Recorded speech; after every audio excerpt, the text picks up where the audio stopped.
नमस्कार, आपके साथ मैं रोहित कुमार। आप न्यूज फॉर नेशन पर हैं। कोर्ट का 2 मामलों में फैसला आना है और इस फैसले के साथ ही मुख्यमंत्री इस्तीफा दे देंगे, ऐसी खबरें हैं। और इस खबरों को लेकर के जो है झारखंड की सियासत इस वक्त बेहद गर्म हो गई है।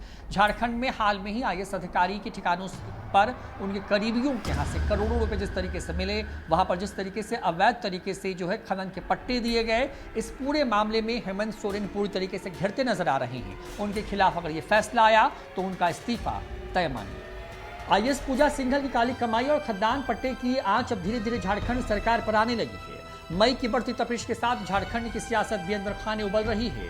20 मई के बाद कभी भी चुनाव आयोग का फैसला सीएम हेमंत सोरेन की सदस्यता पर आ सकता है, तो 17 मई को शेल कंपनियों में निवेश के मामले पर हाईकोर्ट अपना फैसला सुना सकती है।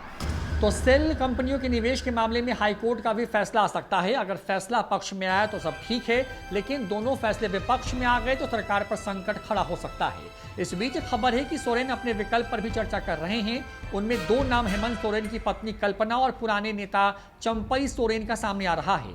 झारखंड के पॉलिटिकल एक्सपर्ट कहते हैं कि पहले भ्रष्टाचार की जो बातें टुकड़ों में सामने आ रही थी, अब वो समग्र रूप को लेकर के सीएम हेमंत सोरेन की मुसीबत बढ़ा रही हैं।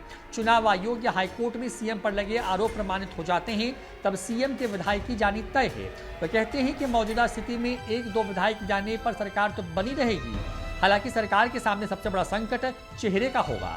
सोरेन परिवार में लगभग सभी सदस्यों पर गंभीर आरोप हैं और उनकी सुनवाई चल रही है। परिवार में इतर किसी और पर यकीन करना सीएम हेमंत सोरेन के लिए मुश्किल हो सकता है। इसके साथ ही पार्टी को एकजुट रखना भी एक बड़ी चुनौती होगी।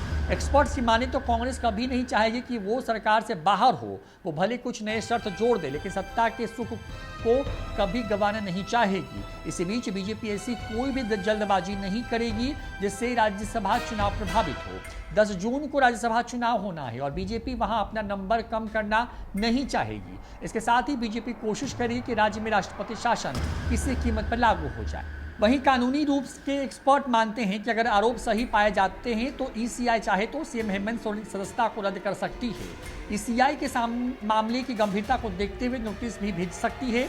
अब आगे की कार्रवाई उनके जवाब पर ही तय होगी। दरअसल फरवरी 2022 में झारखंड के पूर्व सीएम रघुवर दास ने प्रेस कॉन्फ्रेंस कर हेमंत सोरेन पर पद का दुरुपयोग कर रांची जिले में अपने पक्ष में पत्थर की खदान के पट्टे के लिए मंजूरी हासिल करने के आरोप लगाए थे।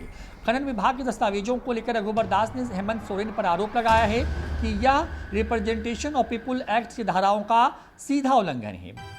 आपको बता दें कि झारखंड में ऐसा पहले भी होता रहा है। साल 2009 में मुख्यमंत्री रहते हुए तमाड़ उपचुनाव शिबू सोरेन हार गए थे। शिबू सोरेन हेमंत सोरेन के पिता हैं और साल 2009 में पहले मुख्यमंत्री के तौर पर झारखंड के वो स्थापित हो गए जो अपनी कुर्सी पर रहते हुए अपने ही लिए लड़ा गया चुनाव हार गए थे। तब जेडीयू के प्रत्याशी गोपाल कृष्ण पातर उर्फ राजा पीचर ने उन्हें लगभग 9,000 से ज्यादा वोटों के अंतर से हराया था।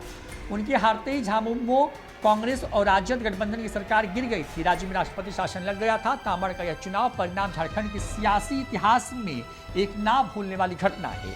तो हेमंत सोरेन की गर्दन फंसी हुई है। अगर उनके खिलाफ फैसला आया तो तय मानिए कि उनको इस्तीफा देना पड़ सकता है। ऐसे में मुख्यमंत्री कौन होगा, इस पर चर्चा शुरू हो गई है और बीजेपी इस ताक में है कि राज्यसभा के चुनाव संपन्न होने के साथ ही वो झारखंड में राष्ट्रपति शासन के बीच में अपनी सरकार जोड़ तोड़ से बनाने का दावा पेश करके फिर से सत्ता में आ जाए। फिलहाल इस वीडियो में इतना ही। नमस्कार।